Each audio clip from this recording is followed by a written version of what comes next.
Best Actress na batang aktres nagkaroon ng sakit na hindi alam ng karamihan. Ano kaya ang kanyang nararamdaman ngayon? Alamin ang buong detalye kaya tapusing panoorin ang buong video na ito para malaman nyo. At ito ang Get in Touch.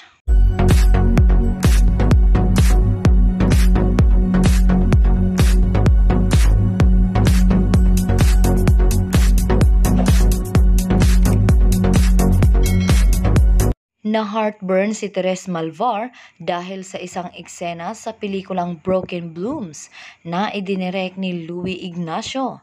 Mahilig kasi si Direk sa pigil-iyak acting. Kaya ayon, dahil sa pagpipigil ko ay nauwi sa heartburn. Ha ha ha!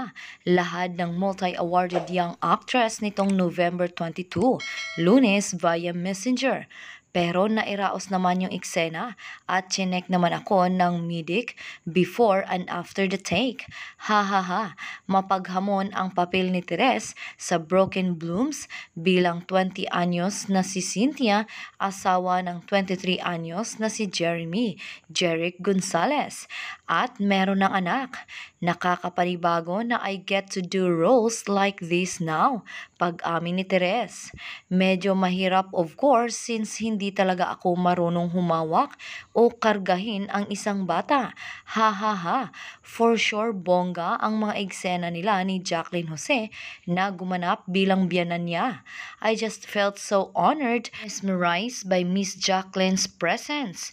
Super galing niya talaga sa mga eksena namin, saad ni Teres. She makes sure that the scenes are perfectly executed and very real. I learned a lot just by observing her work. Grabe, the best. Talaga mag-adlib siya sa eksena. Kumusta si Jeric bilang leading man? Super maayos. In fairness talaga sa kanya kasi nag-i-initiate siya ng conversations para mas maging komportable kami sa isa't isa. Tugon ni Teres. From the intimate scenes to the dramatic ones, nagtutulungan talaga kami para talaga kaming mag-asawa sa mga eksena. Tsaka magaling siya umarte. Give na give. Abangan nyo talaga. Nagwaging Best Actress sa Cinemalaya 2018 Film Fest si Teres para sa pelikulang School Service na idinirect ni Luigi Ignacio. Katablan niya ang sarili para sa pelikulang Distance na idinirect ni Percy Intalan. Ganun pa rin ba ang pakikipagtrabaho niya with Direk Lowy? Level up dahil mature na ang role niya rito compared before. Mother ko talaga si Direk Lowy.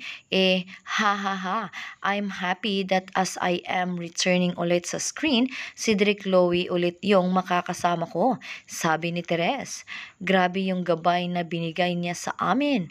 Thankful ako na siya yung naging direktor ko sa isang role na mature and daring.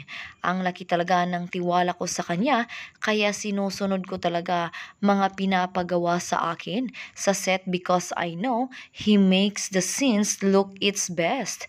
Ang iba pang pelikula kung saan nagwagi ng acting award si Teres ay ang Huling Chacha ni Anita 2013, Hamog 2015 at Ilawod 2017. Ang bata pa ni Teres, nakakaranas na siya ng mga heartburn. Naalala niyo noon kay Lorna Tolentino na nalamang may sakit pala siya sa puso pagkatapos ng mga iyakan sa mga nagawa niyang pelikula. Kaya nung ginagawa niya ang teleseryeng Minsan Lang Kitang Iibigin kasama si Coco Martin, ingat na ingat siya sa mga drama scenes at talagang napapaghinga siya pagkatapos para hindi maapektuhan ang kanyang puso. Kaya okay na sa kanya ang magkontrabida kay Coco rin sa FVJs ang probinsyano para bawas na ang iyakan. Si Teres ang isa sa pinaka-promising young actress sa ngayon. Kaya niyang magbida na inaapi at kere rin niyang magkontrabida. Sana mabigyan siya ng magandang break ng GMA7. Totoo ang bata niya para magka-heartburn.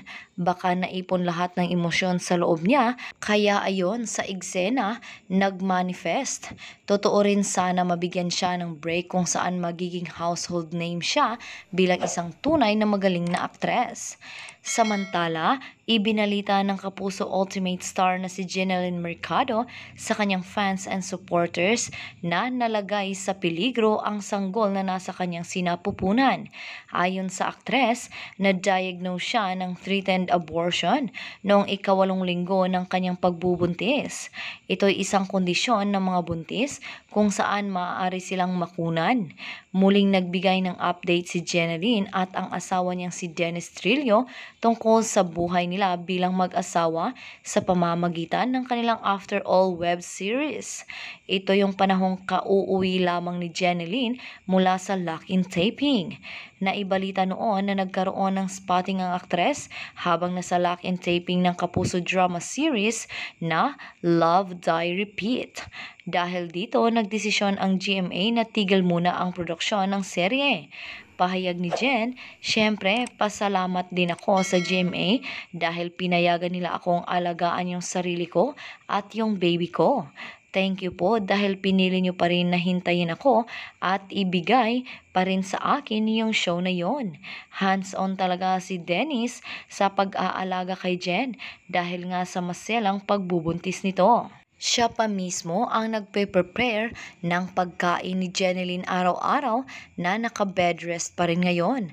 Ayon sa Kapuso Drama King, kailangan lumafang ang kanyang misis ng mga pagkaing makakatulong sa produksyon ng dugo tulad ng leafy green vegetables at red meat dahil na lamang low blood ang actress. Ipinagbawal din ng doktor sa kanya ang pagkain ng maaalat. Ano ngayon ang inyong masasabi sa isyong ating pinag-usapan? Kung meron man kayong mga komento o reaksyon, mag-comment lang kayo sa comment section na may respeto at hindi pa mamahiya sa kung sino man. Kung gusto nyo pa ng ibang mga update tungkol sa inyong mga paboritong artista, pwede nyong i-click ang link na makikita nyo sa description ng video. At sa hulihan ng video, pwede nyo ring i-click kung interesado kayo na panoorin ito. Makikita nyo rin sa bandang itaas ng video na may lumalabas na I button.